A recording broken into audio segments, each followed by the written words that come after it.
I definitely had an experience of a lot of years of like, why am I experiencing things differently? Why do I feel so deeply? Why does everything feel like it hurts more than it should?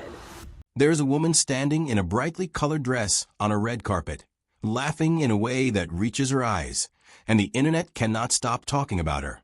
Not because of a scandal, not because of a breakup or a viral moment manufactured for clicks. People are talking because something about her looks fundamentally different, and not in the way Hollywood usually means when it uses that word. The difference is not a new hairstyle or a stylist upgrade, though those things are visible too. The difference is something harder to name and far more interesting to examine. The difference is that Mayim Bialik looks, for perhaps the first time in her very long and very complicated public life, like someone who has stopped fighting herself. And for anyone who has followed her journey, through child stardom, through a real scientific career, through eating disorder recovery, through public controversy, through professional upheaval, that shift is not small. It is enormous. It is the kind of change that takes years of invisible work before it ever becomes visible to anyone else. So what actually happened? What brought her here, to this moment, to this version of herself? Because the story behind this transformation is not what most people expect. It is messier, more painful, more scientifically fascinating, and ultimately more human than any headline has managed to capture. Let's actually talk about it. To understand where Mayim Bialik is now, you have to be willing to go back, all the way back, to the beginning of a story that started long before most of her current audience was paying attention.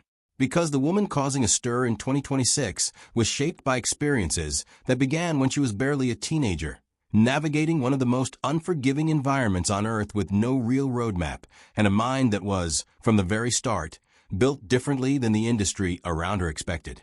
Mayim Bialik grew up in Los Angeles, the daughter of 2 teachers, and found her way into acting early. By the time she was a teenager, she was starring in Blossom, a sitcom that ran through the early 90s and turned her into a genuine household name. She played a quirky, sharp, unconventional girl navigating adolescence with more brains than social grace, and audiences responded to that character with real warmth.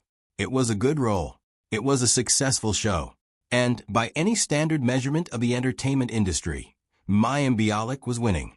But here's the thing about Mayim that was already true during those Blossom years and has remained true every single day since. She was never primarily interested in winning by Hollywood's measurements. While the industry around her was focused on managing her image, maintaining her profile, and positioning her for the next career move, she was doing something that made absolutely no sense to the people around her. She was studying. Seriously, rigorously, passionately studying, not acting technique, not the business of entertainment, but neuroscience. The actual scientific discipline. The brain. How it works. What it does. Why people are the way they are. This was not a hobby. This was not the kind of carefully curated intellectual interest that publicists sometimes attach to their clients to make them seem more interesting in interviews.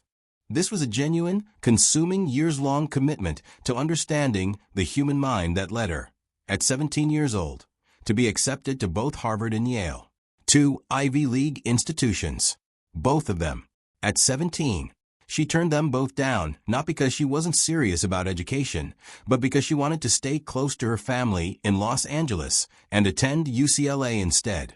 That decision alone tells you everything you need to know about how Mayim Bialik makes choices. She has never once chosen the option that looks best on paper if it conflicts with what she actually values. That quality has cost her professionally more than once. It has also made her one of the most genuinely interesting people in an industry full of carefully constructed personas. She earned her PhD in neuroscience from UCLA in 2007. A real doctorate, not honorary, not adjacent. A peer-reviewed, laboratory-completed, years-in-the-making academic achievement that she pursued while the entertainment industry waited to see whether she would eventually come back. She came back. But the woman who returned to Hollywood was not the same teenager who had left. She came back with a scientific framework for understanding human behavior, a hard-won intellectual independence, and absolutely no patience for being told who she was supposed to be. The role that brought her back into the mainstream cultural conversation was Amy Farrah Fowler on The Big Bang Theory. and it is worth spending a moment on just how perfectly and strangely the role fit her. Amy was a neuroscientist, which Mayim actually was. Amy was socially literal, intellectually formidable, and slightly out of step with the social world around her, which, by her own admission, described real aspects of Mayim's experience. The character's particular way of moving through the world, her cadence, her specific brand of earnest awkwardness. These were not manufactured in a writer's room and handed to Mayim to perform. They were drawn from someone who had genuinely spent years existing at the intersection of serious intellectual work and the very strange, image-driven world of public life. Audiences loved her for it in a way that went beyond ordinary television fandom. There was something in Amy Farrah that felt real to people, a kind of authentic strangeness that the show's writers leaned into beautifully. 4 Emmy nominations followed, from 2012 through 2015.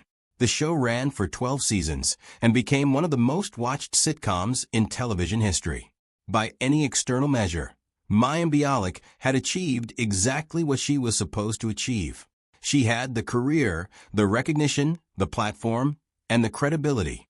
But fame has a way of revealing the cost of things that were always there. And for Mayim Bialik, the years of being seen by millions of people every week under studio lighting, being scrutinized and discussed and assessed, were not the triumphant chapter they appeared to be from the outside.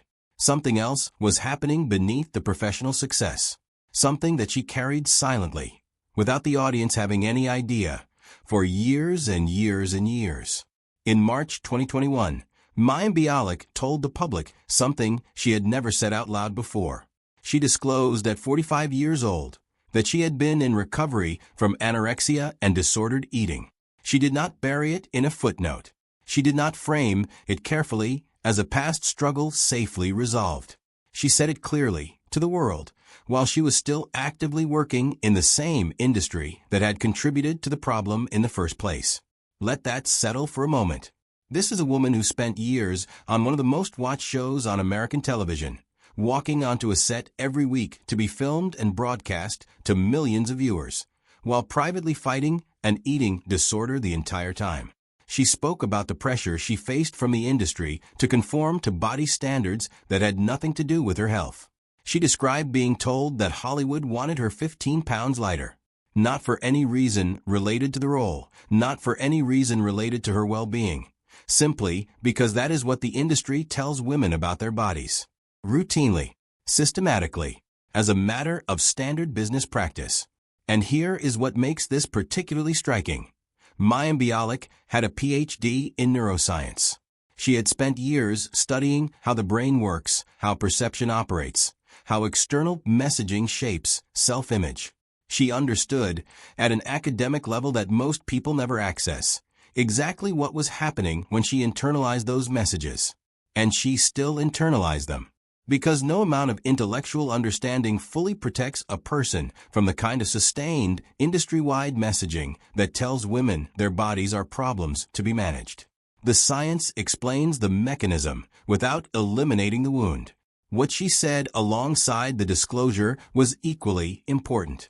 She spoke about actively working to release that pressure, to stop chasing the version of herself that the entertainment industry had decided was acceptable, and to start inhabiting the version that felt genuine. She talked about wanting to wear clothes that made her feel like a real person, not a costume, not a carefully maintained celebrity image. Just a woman, in her actual body, comfortable. That statement is more radical than it sounds. In an industry that requires female celebrities to perform a particular kind of physical perfection as a condition of their professional existence, saying, "I want to feel normal," is an act of genuine resistance. And she said it while she was still in the industry, still working, still being looked at. She did not wait until she had safely exited the arena. She said it from inside it. That required a specific kind of courage that is worth naming plainly. Her recovery is not a neat narrative with a defined ending.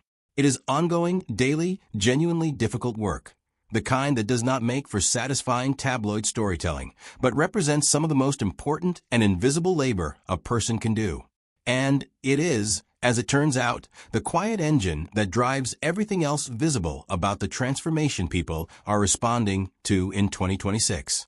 The public chapter of Mayim Bialik's life that gets discussed most frequently, usually with a kind of rueful shaking of heads, is the sequence of events that, from the outside, looked like a spectacular professional unraveling.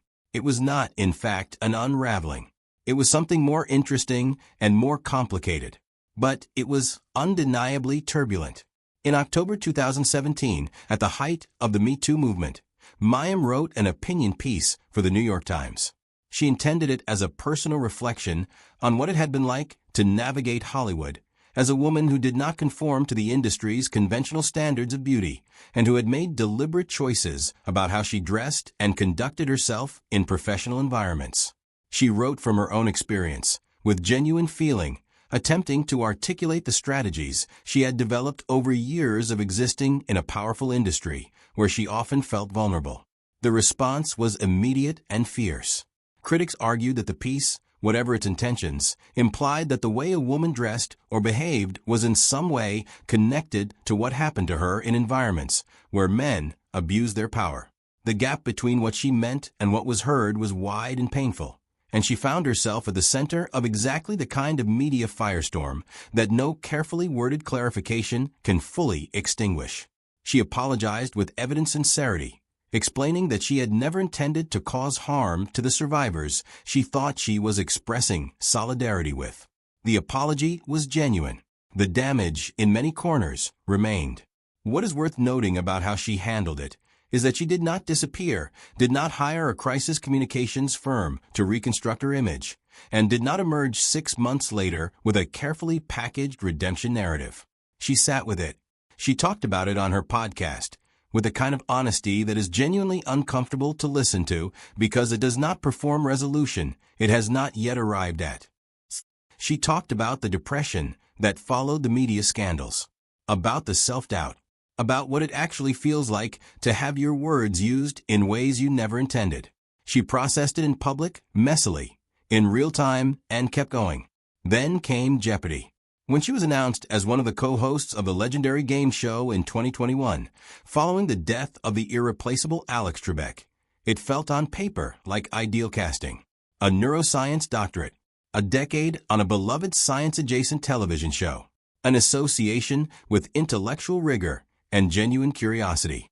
The combination seemed obvious. The reality was considerably more complicated. Longtime Jeopardy viewers, who have the particular passionate loyalty of people who love an institution rather than a personality, were not uniformly receptive. Her hosting style was relentlessly compared to her co-host Ken Jennings, and she was subjected to the kind of granular real-time scrutiny where every choice she made on that stage, every gesture, every smile, every pause, was analyzed and debated by audiences who had, in many cases, already made up their minds before she said a single word. There was also the weight of previous public controversies following her onto the Jeopardy stage, coloring the reception she received in a role that was fundamentally about celebrating knowledge and intelligence. She described, later, what it felt like to stand at that famous podium under those conditions. She spoke about the relentlessness of the scrutiny, the feeling of being assessed by people determined to find her wanting. And then she did something that reveals, more than almost anything else in her story, exactly who she actually is.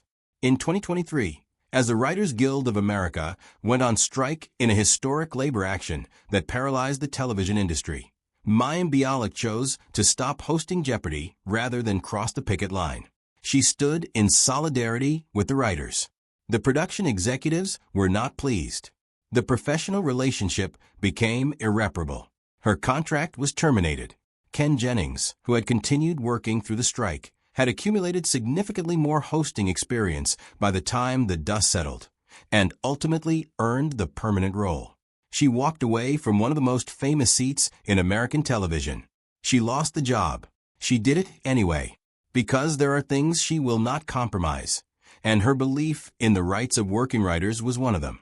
What a person does in the aftermath of that kind of professional turbulence tells you a great deal about who they actually are. Mayim Bialik did not scramble desperately toward the next high-profile opportunity to prove she was still relevant.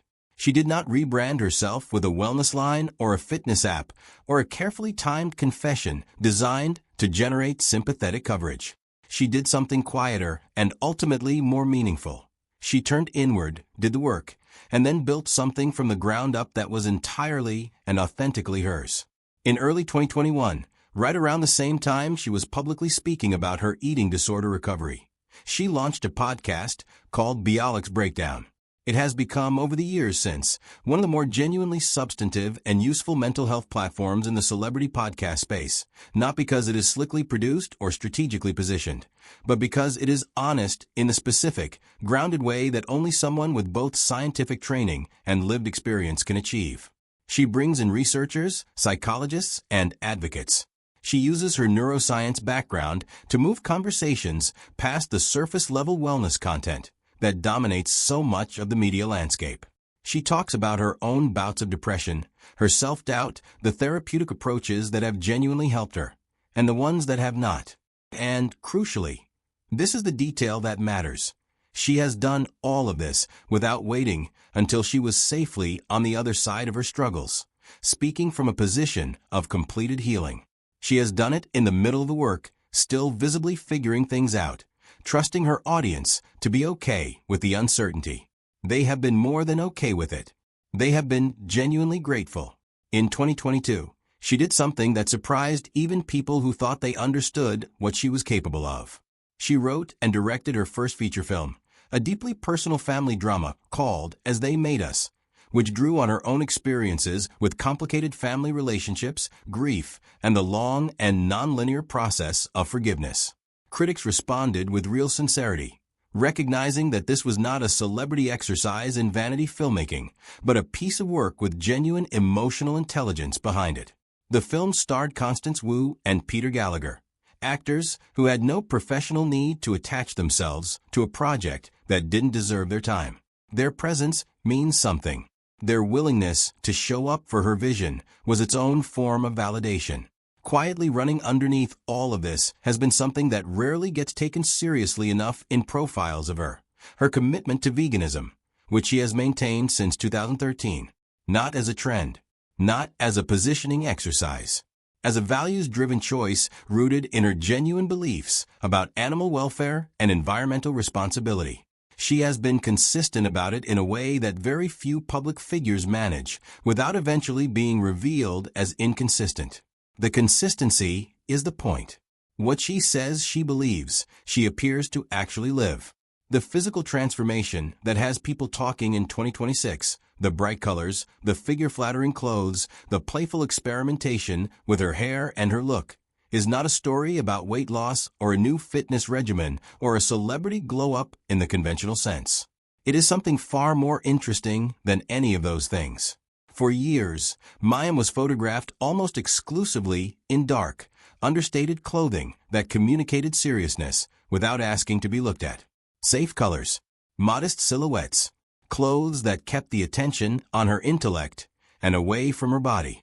When you understand what was happening internally during those years, the eating disorder, the industry pressure, the daily difficulty of being a woman in a business that assessed her body as a professional variable, those clothing choices make perfect sense. When you are at war with your own body, the last thing you want is for your outfit to draw attention to it.